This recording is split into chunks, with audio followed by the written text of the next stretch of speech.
Hello and welcome back to my channel, Talented Reads. Today's video is my February reading wrap-up.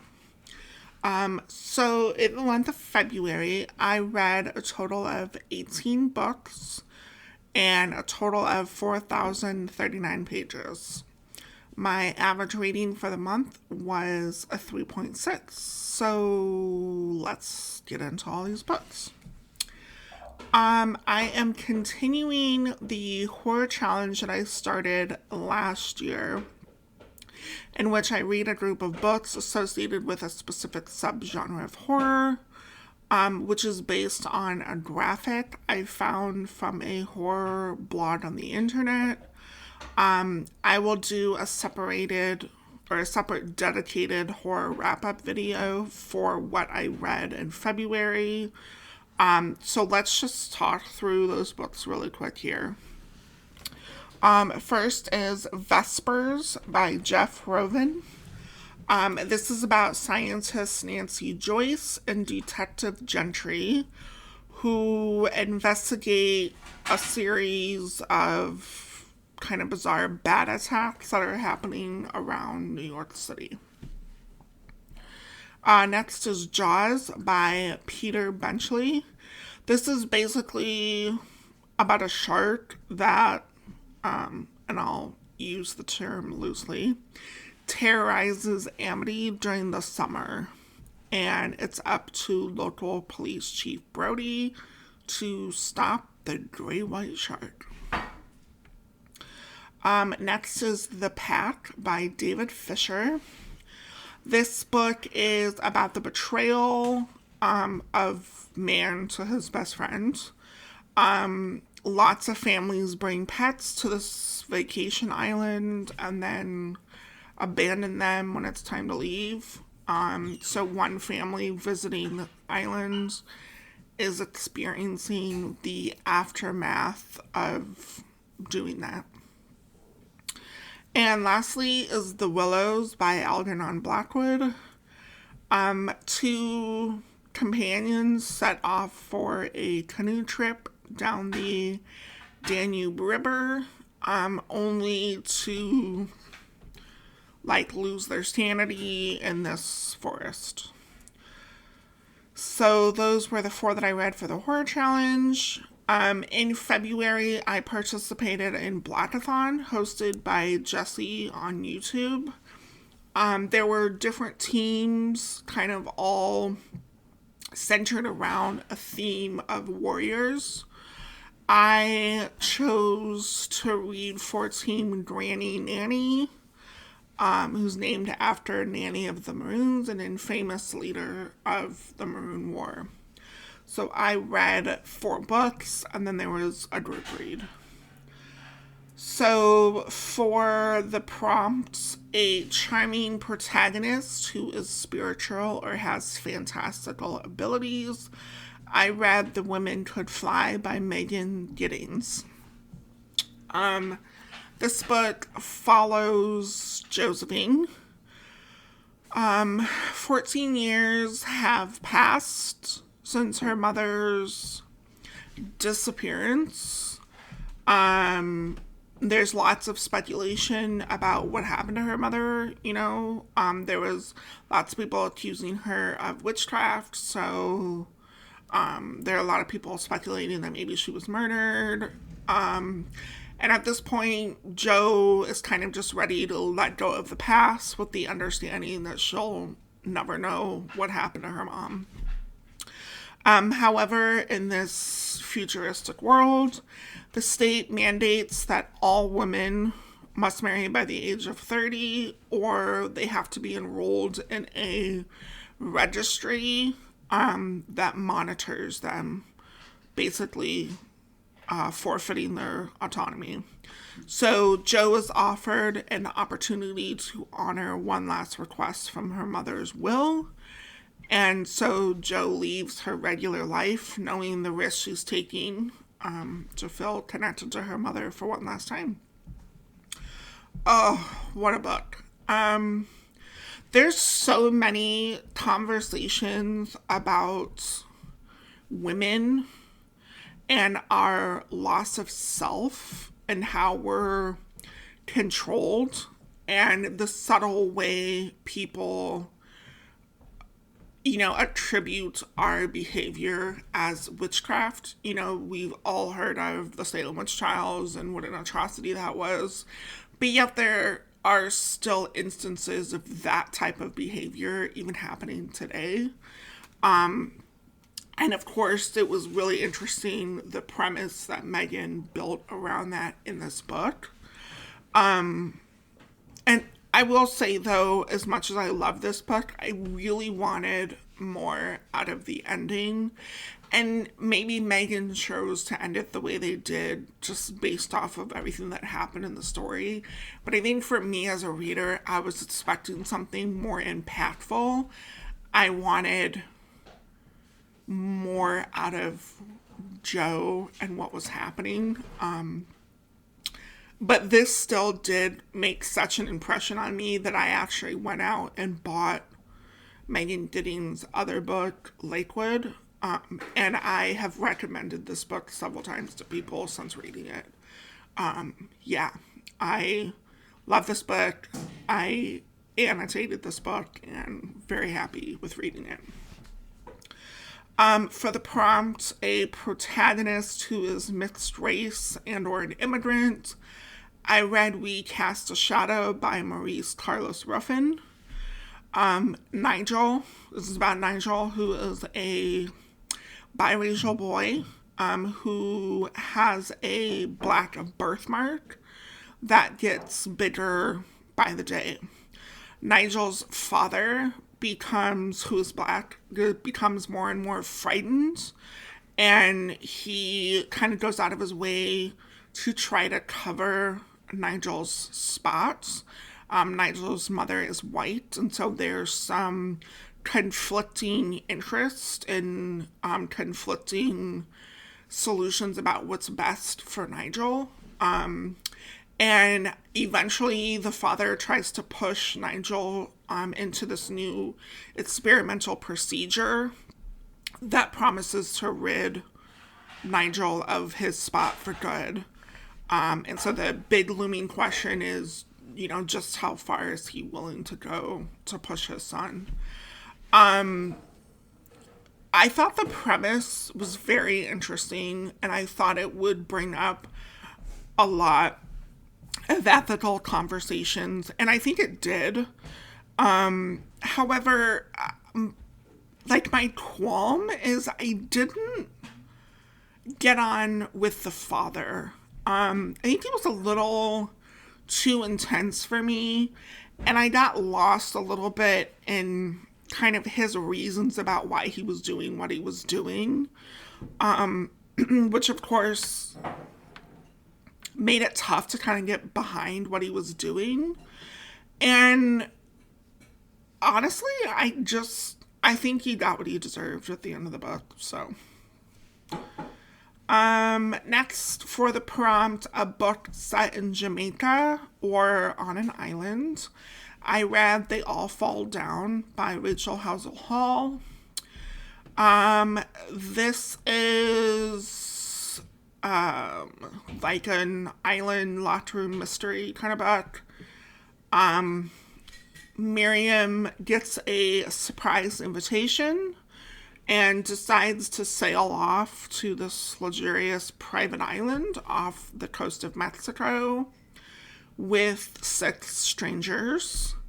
But they soon learn that they've kind of been brought to the island under false pretenses, and no one is really expected to leave.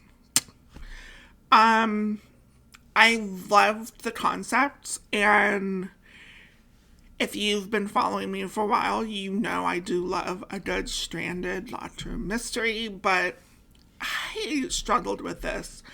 I think the, I'll say accidents were interesting and caught me off guard, and I think that was enough for me to keep me interested and engaged in reading it so that I could figure out who was killing everyone. But I have to say, I I really despised all of the characters. There's not a single character in here that I even felt remotely protective of. I thought they were all snobby and self-centered and judgmental, and honestly, I was kind of happy most of them not killed off. Yeah. Now, I will say I do have a couple other books by Rachel Houser Hall that I'm very interested in reading still. So, yeah, although this was just an okay read, I liked her writing enough to pick up a couple of other books by her. So, and then the last book for the prompt, a book centering a tight-knit group of friends or unlikely allies. I read When the Reckoning Comes by LaTanya McQueen. I'm actually going to read the synopsis because I think it really summarizes it well, and this book is a little shorter, so I don't want to give too much away, but it says, this is a haunting novel about a Black woman who returns to her hometown for a plantation wedding and the horror that ensues as she reconnects with the blood-soaked history of the land and the best friends she left behind. I freaking love this book, and I would recommend it to everyone. It has some really good supernatural elements, which definitely makes it a horror story. But it kind of also has elements of this coming of age story, and of course, certainly makes its mark on themes of the importance of like social justice. Life on the plantation has seen some horrible crimes, but yet it's kind of been brought to life for the wedding, but in this like slap in the face kind of way. I mean, they decided to make it more of a comical thing, and so far from the truth, just making it very disturbing and hard to read. I will read you one of my favorite quotes. Let me get it out. The dynamic that has been created was not lost on her. This replication of what once was, and because of this, is a deep sense of shame come over her. She felt shame for participating, for coming and being complicit. She felt shame for the circumstances that had led to a place like this existing. Shame for the realization that even after all these years of progress, this was where we'd come, to this corrupted version of the past we all thought we'd left behind. Oh, goosebumps. All right, and then last was the group read, which was Riot Baby by Toshi Onyebuchi. This is kind of about Ella, who has the ability to see things that haven't happened yet. Her big brother, Kev, tries to protect her from kind of the powers that be in the world. But then he ends up going to jail, and Ella is kind of stuck with this decision to watch her brother suffer or burn the whole freaking city down, you know? This was a pretty short read. It was a very interesting read. And I think my main problem was, I don't know, I felt like the plot was lacking a little bit. I think the messages and conversations that the author was clearly trying to bring to light are important. I just felt like where are we going with it? You know what I mean? I don't know. I think the author captured the feelings of the characters well. I could tell the anger that was building up and the heartache. But again, the plot just seems kind of jumpy. And I was really like ultimately hoping to focus more on Ella's ability, but that kind of got lost, I think. Anyways. But in honor of Black History Month, I decided to read a few other books by Black authors this month. So I read The Between by Tananarive Due. When Hilton was a boy, his grandmother sacrificed her life to save him from drowning. And like 30 years later, he kind of begins to suspect that he was never really meant to survive that accident. And he believes that there are dark forces at work trying to rectify that mistake. Hilton's wife, who is a judge, starts receiving like death threats and hate mail from a man she once prosecuted. And so Hilton kind of starts getting obsessed with protecting his family. I'll have to say, this was a pretty trippy book. It really became difficult to try to discern like what was real and what wasn't. And the main reason for that is because I don't think Hilton himself like really understood what was real and what wasn't. You know, he starts to like hallucinate and have some of these bizarre dreams that he mistakes for truth. Yeah, it was kind of a little, I don't know, like I think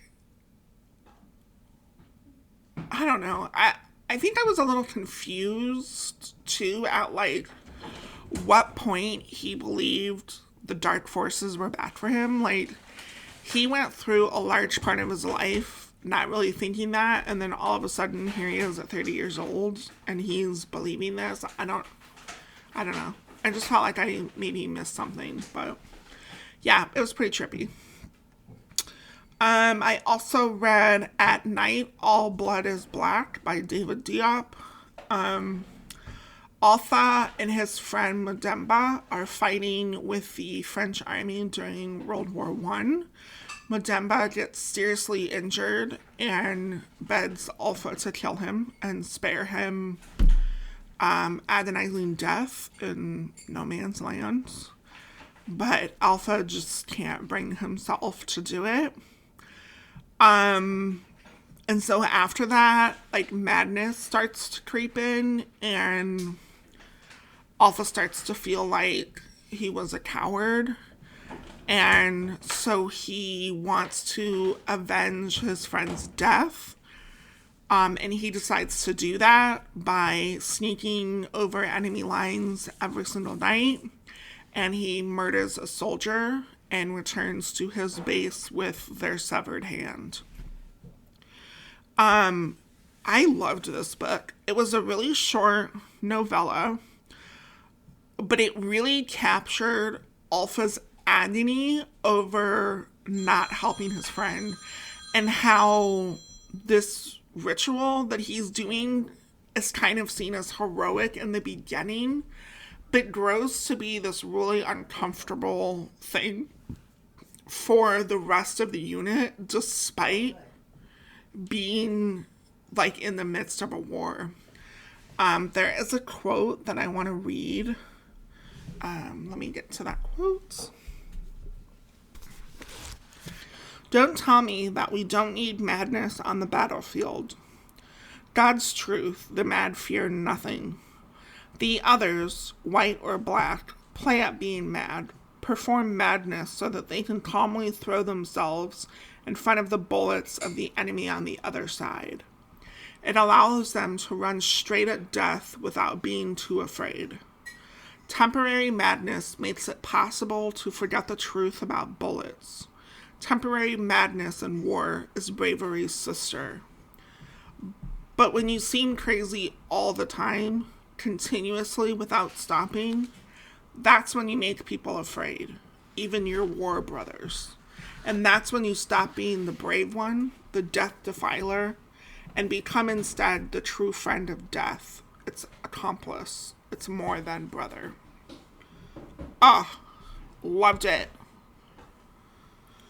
And then the last thing which I listened to on audio is Black Stars, which is a collection of stories, which is part of the Amazon Original Stories. Black Stars is a multi-dimensional collection of speculative fiction from Black authors. There were a total of 6 stories in this collection from authors Chimamanda Ngozi Adichie, Katie Okafor, Nissi Shaw, C.T. Rizvi, Neil Hopkinson, and Victor Lavelle. Like I said, I listened to this on audio. The narrators did a fantastic job. My favorites of this collection were The Black Pages, The Visits, and We Travel the Spaceways. Alright, I had some ARCs this month, and ARC stands for Advanced Reader Copies. I read Feed Them Silence by Lee Mandello. This I thought was really unique. It's kind of about this scientist who decides to kind of link neurologically up to this pack of werewolves to kind of use it as a means of studying them, which of course has some interesting outcomes. I thought the Neuralink aspect to a wild animal has the outcome that you think it would. Yet the journey is still very heartbreaking. And I think this definitely raises a lot of questions, but doesn't really answer any of them. And in some cases, that makes it a very interesting read. But in other cases, I felt like I needed the answers to feel more connected to the plot. Obviously, I think the underlying larger conversation is more of an ethical one, regarding science experimentation on animals. Regarding this particular plot, you understand both sides of the story, but I think the experimentation gets a little fuzzy and lost as she kind of becomes more involved with the wolf. And maybe that's the point, but at the same time, I was kind of asking, what did you expect would happen, Thank you to NetGalley and Tor.com for the art. This book comes out March 14th. Next is Dear Medusa by Olivia A. Cole. This was a very beautiful and heartbreaking story following 16-year-old Alicia, who was sexually assaulted by her teacher. You follow her as she kind of falls apart, spirals out of control, and deals with other wolves, as she calls them, and kind of comes to terms with how she can take control back. I think this is about found family and overcoming grief and dealing with slut shaming and, of course, lots of conversations about rape culture. I felt for Alicia throughout the whole story. And the novel is in verse, which I thought was a very powerful way to tell the story. And I think it really felt like it fit for Alicia's character. One thing that I kind of wanted was a completely different ending. I love the freedom that she felt, but I don't know, I still had questions. I wanted closures on other things. I guess maybe the point is Alicia felt closure, But I don't know, I still wanted more as a reader. And Alicia, we hear you, we see you, we believe you, we have your back. Thank you to NetGalley and Random House Children's for the art. This book also comes out March 14th. And the last arc that I had is Nothing But the Rain by Naomi Solomon. What a dizzying little book. So this is like ultimately about an older woman trying to survive the rain. This rain is like no other rain. It causes amnesia if it comes into direct contact with you. Which is such an interesting premise. And it really makes you realize how hard it would be to stay dry and how terrifying going outside must really be. And due to the amnesia, we're kind of dumped into this situation as our main character tries to remember like what's going on. And so because of that, like we're not sure how long this has been going on, why it's like that, what it's from, if anyone has come to help. Like it just makes for a very unsettling and confusing read. I guess I wish the book was a little longer. Would it have gotten boring? I don't know, maybe. But there were some things that happened like right at the end that I just need a little more on.